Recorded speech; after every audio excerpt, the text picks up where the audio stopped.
For a taste of true American independence, come to the city where our independence got its start.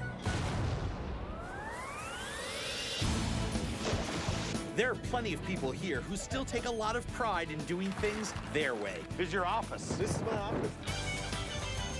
And they do it with what they take from the sea. They're all alive. They are alive. Are you kidding me? Did you just do that? Yeah. And with what some of our best and brightest create out of their own imagination. I love that. It's a powder that tastes like sausage. This is Boston, city of blue-blooded refinement and blue-collar pride. Long a point of entry for new arrivals, it's filled with old-world influences handed down unchanged for generations. My goodness, look at that gorgeous fresh squid ink pasta. More recent emigres are putting down roots, creating new genres of culture and food. You gotta get past they were crawling earlier. It's like a tiny little balloon filled with pus. Boston is a place I love to visit, and I visit often, to enjoy some of my favorite foods. The head fat, that little piece of meat that runs underneath the skull, that to me is the best bite on this whole critter. And to taste some exciting new discoveries. I'm Andrew Zimmern, I've looked forward to these moments more than any other. and this is Bizarre Foods America.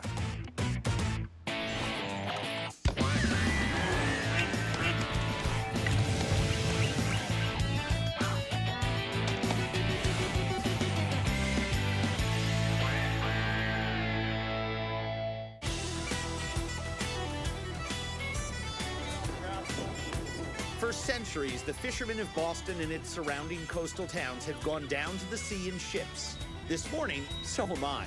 This is Massachusetts Bay, and I'm trawling east, headed straight into the heart of shark-infested waters. Oh! I'm talking about this kind of shark. This, my friends, is what dog fishing is all about. These are spiny dogfish. They're one of the ocean's most voracious eaters, but in this country, almost nobody thinks they're fit to eat. For the past decade, dogfish have been taking over Massachusetts Bay, destroying the bay's stocks of cod, flounder, even lobster. New England fishermen send them off to Europe, where they get turned into processed food like fish and chips. I'm heading out with a crew of fishermen who are part of a campaign to transform these garbage fish into good food. Chris Porter, Chad Osborne, and Captain Doug Percy are fishermen based out of Marblehead, Massachusetts. This boat doesn't carry passengers. Pick up the pace, Zimmern. Everybody works. Yeah, no, but believe me. Speed it up back there, will ya? We don't got all day. We got to drill in the hall. This is long line fishing, baiting 40 hooks at a time, setting them out to drift, marking them with a buoy. We're fishing within sight of downtown Boston, baiting new lines and checking old ones. Look at this. Not a nibble. Not a nibble. On this line, 40 hooks, 40 misses.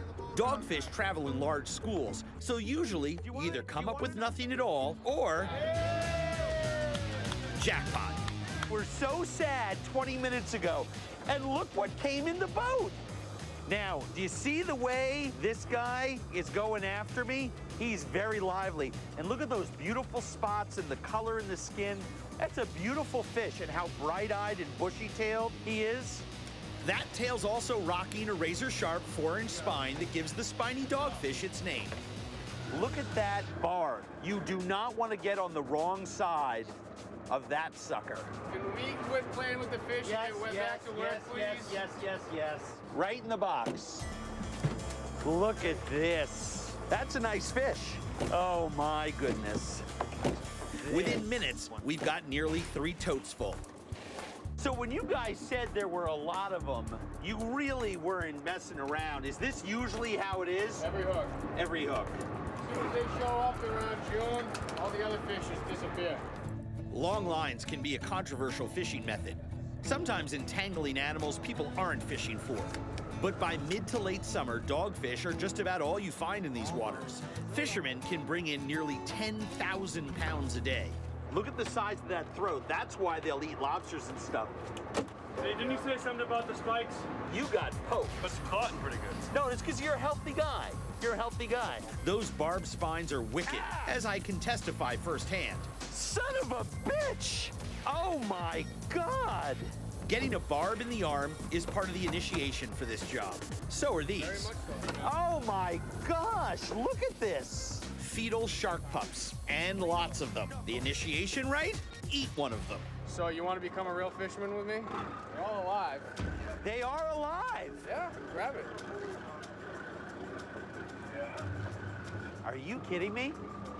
Did you just do that? Yeah, we're fishermen today, you know? Do you want to know something? What? I've looked forward to these moments more than any other. It's not bad, right? Look, it tastes like seawater. It's not even as briny as a clam. In pretty short order, we've pulled in about 500 pounds of fish. Problem is, a garbage fish is a cheap fish. Dogfish sell for 25 cents a pound. Barely worth the gas to go out and get them. My goodness. But we're bringing in our catch to someone who pays a better price. Barry Edelman is a well-known chef in Marblehead. His restaurant, Five Corners Kitchen, is one of the few restaurants in America serving dogfish. Barry's a renegade who thinks the rest of Boston chefs are missing the boat on the next big fish. So every morning, Chris and the guys fillet a couple of dogs fresh on the boat for Barry to use that evening. The dogfish is gutted, filleted, and dropped in a salt brine for Edelman. What then you're left with is beautiful fish. Yeah. There's no ribs. All sharks don't have any ribs. So just the backbone going straight down. So when you fillet it, just goes. Oh yeah, that's right. I hadn't thought about that. No ribs, Good no point. bones, just clean, beautiful fillets. That's a nice morning on the water.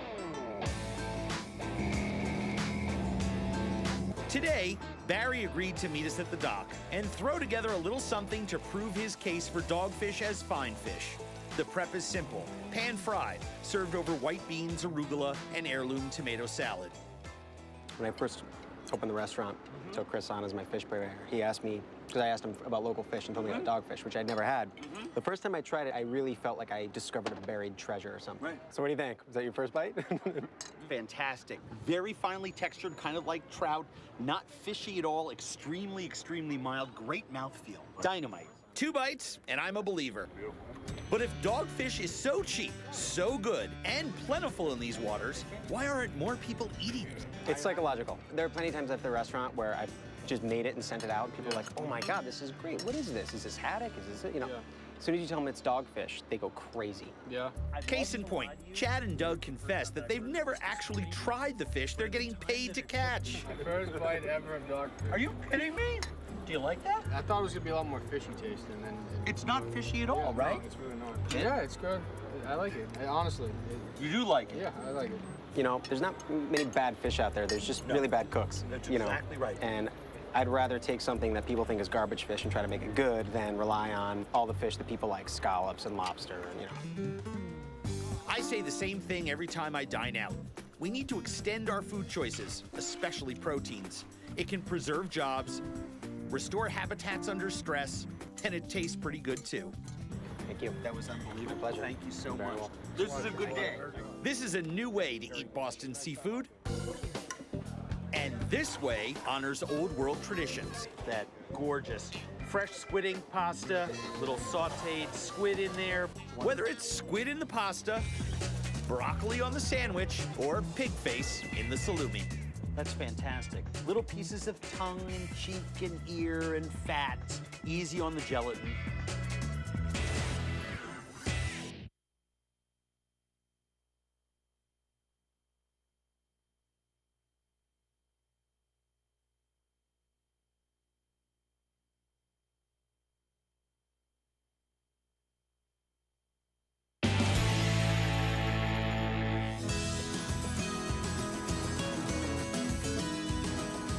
Boston's North End really is a little piece of Italy. Over 100 years ago, this was the rundown part of town that nobody else wanted. And waves of Italian immigrants settled here, living and eating just like in the old country. The real taste of Italy still exists in the North End, but it's not always at the head of the longest lines. Take cannoli.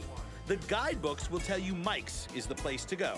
And people do, by the hundreds. But I know the best cannoli in the North End is here at Maria's.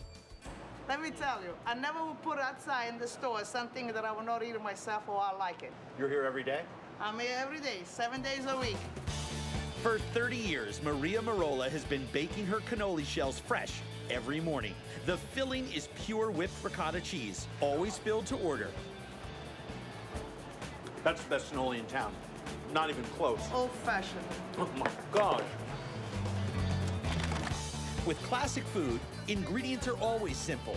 The artistry is in how perfectly they're assembled. Sfogliatella is just a flaky pastry shell filled with cheese, semolina flour, and fruit. See now, soft, custardy, dense cake, right? But on the outside, hard, brittle, crispy. It's orange butter pound cake inside a crispy, brittle, cakey, crunchy, caramelized exterior. It's just insane. Maria's is a family business, taking pride in a craft they've practiced for decades. That's old school Italian. And it's the kind of place I go hunting for whenever I visit the North End. I love this place. I wish you could smell the cure of the cheese and the salumi, because if this place doesn't get you excited about eating, something inside of you has died. Serious. For 50 years, the staff at Salo Maria Italiana has imported only the finest handmade Italian meats and cheeses. Hello. The original owner's sister still comes to check up on things. You know how old I am? How old? I gotta tell. Yes. 98. No way. You look fantastic for 98. You know what? The merchandise looks fantastic too. And I'm not just talking sausage and salami. This is Coppa di Testa, a marbleized mosaic of meat made from literally every part of the pig's head. That's fantastic. Little pieces of tongue and cheek and ear and fat. Easy on the gelatin. Seriously, if you love tongue, and a nice little peppery backbite. If you like tongue, you will love Italian testa. Having given the whole spiel about finding the places that have been around for generations, I have to fess up and tell you, my favorite sandwich shop has only been in the North End since 1984. And one of my favorite selections at Il Panino Express is the salsicce e rape, Italian sausage with spicy broccoli. Look at that. Griddled sausage, the best bread in the North End, and gorgeous, fresh broccoli rabe. Call it broccoli rabe, call it rapini, call it whatever you want, but it's the real deal. Spicy, bitter greens. A little bit of garlic, a little bit of chili flake.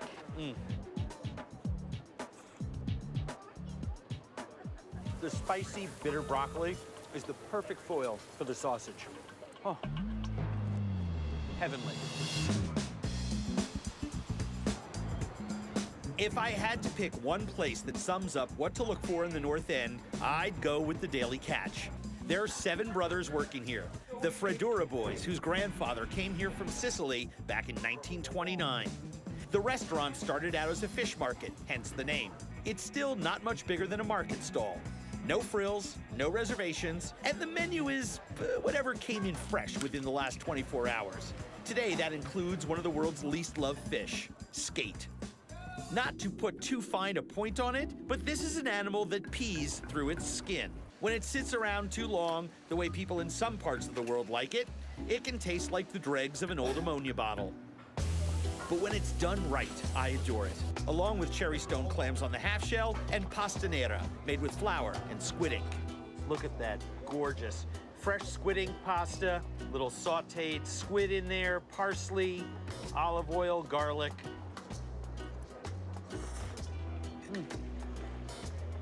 And the squid ink, you can actually taste just that faint little citrusy, briny aroma in the pasta. It's wonderful. You don't need a fancy restaurant, just a guy with a sweaty t-shirt who knows how to cook seafood. 4 ingredients, max, in every dish that they do here, nothing more, nothing less. And one of the few restaurants that I know of where they really understand how to cook skate. Super fresh, sometimes it's ammoniated, here, never. Literally melts in your mouth. Skate can be one of the best tasting fish in the sea. Buttery soft, achingly delicious, almost nutty in flavor. simple white wine, parsley. Seriously, that fish just evaporates in your mouth. Look at how tender and flaky that is. That's glorious. Absolutely glorious. The daily catch is one of the lasting gifts brought by immigrants from 100 years ago. New immigrants are bringing new gifts, adding life and some unexpected flavor to a classic mill town. But if you were going to describe it to somebody, what would you say it tastes like? It's a little bit poopy, but in a good way. From there, I'm heading back out on the water to see how they pull up some of the best tasting oysters in America and get a taste of the shellfish version of eating nose to tail. This is it. The entire thing is right there. Its reproductive organs, its stomach, everything.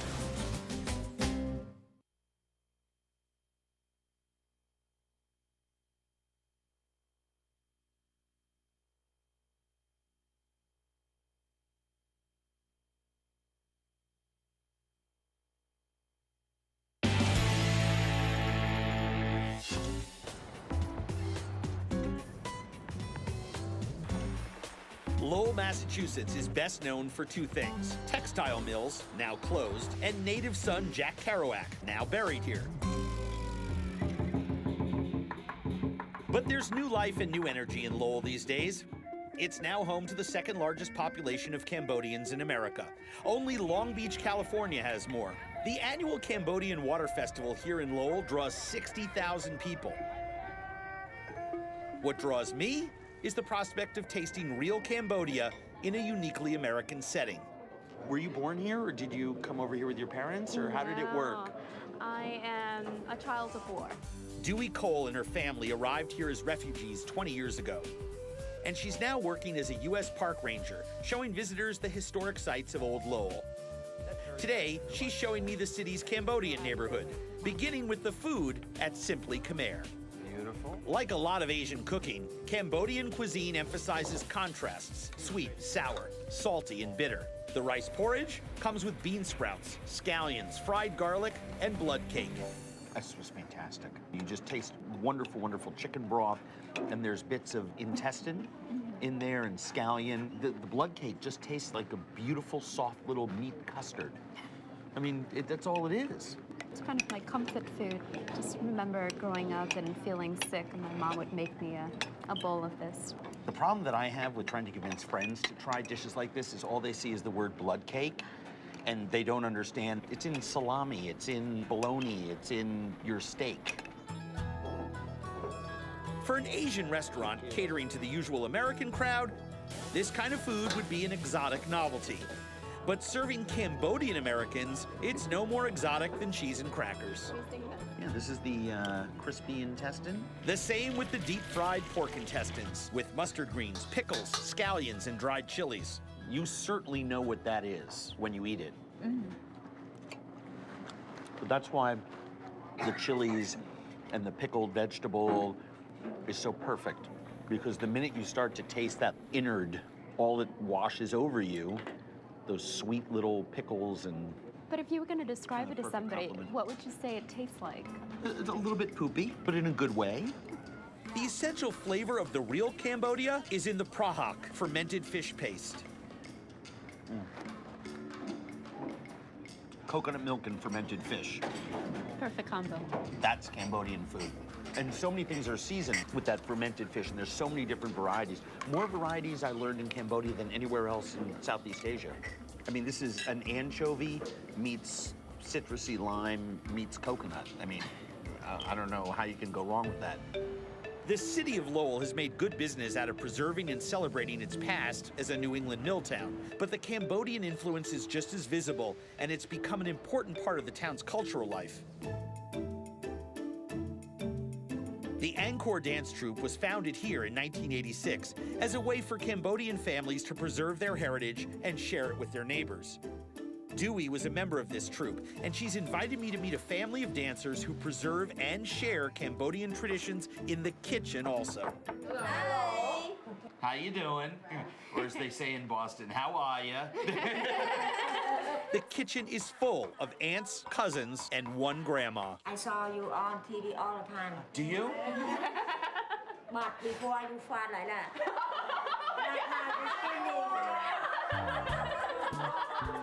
The grandkids are like, Grandma. The main course for this meal is yalhurn. That's Cambodian hot pot. It's a shrimp soup where they toss in vegetables, coconut milk, coconut soda pop, no kidding, and a whole garden full of Asian herbs. And there's some more fermented fish, even more potent than the one we tried at the restaurant. This is like an old fish on the beach that's been there a couple years. I love it. I mean, seriously, when you're cooking with it, when it mixes with lime juice and vegetables and it becomes part of it, it's irresistible. In its form like this, it's pretty pungent. Don't you think? This fermented fish is the base for a beef and tripe soup made with cow's liver and esophagus. And with vegetables that Jack Kerouac never laid eyes on. Water spinach, lemongrass, kaffir lime leaf, and Asian eggplant. And just like in Cambodia, once the women do the work, the men pull up a chair, or cushion in this case. Now we can enjoy tripe salad, which is firm and chewy like good tripe should be. This is old school. You're not gonna find this in restaurants. You have to be in someone's home. Right. Just the fermented fish flavor in there is just extraordinary. With the tripe? Yeah, it's beautiful. It's a great pairing. The centerpiece of the meal is the hot pot. That hot pot is awesome. It's explosive with sour, sweet, salty, and bitter flavors, redolent with seafood that's the cornerstone of New England cuisine and Cambodia's. For dessert, silkworms. The larvae are toasted in a wok with a little garlic powder, salt, sugar, and chili peppers. You gotta get past they were crawling earlier. Yeah. But there's like a smoky quality to them. They're almost fishy in a way, and I just love the texture. I love them. It's like a tiny little balloon filled with pus. But it's good. A generation ago, food like this simply didn't exist in this town. Now, it's just part of the local landscape. What's really great is being able to share it in a home with a family, because to me, the food is great, but it's only part of the experience. It'll be a while before most people associate Really? Boston with the taste of Cambodia. But just about everyone knows this place is a seafood capital. But they probably don't know some of that seafood wouldn't exist if people weren't putting it out there. They throw them in the water, and a couple years later, they come back and pull them back in.